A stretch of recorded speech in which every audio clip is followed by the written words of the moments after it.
আজকে আমি আপনাদের সাথে এমন একজনকার পরিচয় করাবো যে বাঁকুড়া জেলার গর্ব, যে বাংলার গর্ব এবং যে ভারতের গর্ব, যে আদিবাসী সমাজকে গর্ববোধ করিয়েছে, যার গল্প শুনলে আপনিও গর্বিত হবেন। তো চলো ভিডিওটি শুরু করা যাক। তার আগে আমার চ্যানেলে যদি কেউ নতুন এসে থাকেন চ্যানেলটি সাবস্ক্রাইব করে রাখেন, কারণ আমি এই চ্যানেলে ফুটবল রিলেটেড ভিডিও আপডেট দিতে থাকি।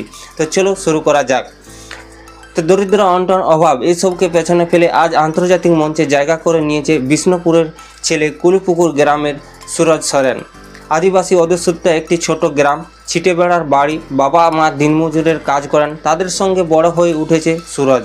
পরিবারের আর্থিক অবস্থা থাকার কারণে খেলার সাজ সরঞ্জাম কেনা তো দূরের কথা, বহুদিন খালি পায়ে খেলতে হয় তাকে।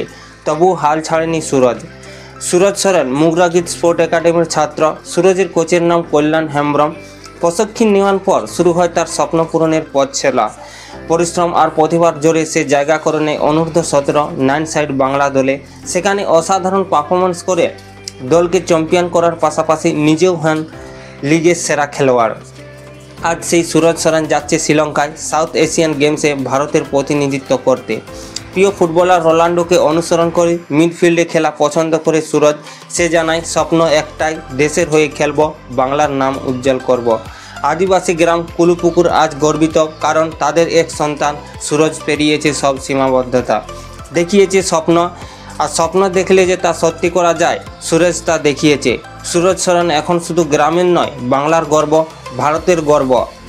তো সেপ্টেম্বর মাসেই যাচ্ছে সুরজ খেলতে শ্রীলঙ্কায়। তো সুরজের জন্য রইল অনেক শুভেচ্ছা ও ভালোবাসা।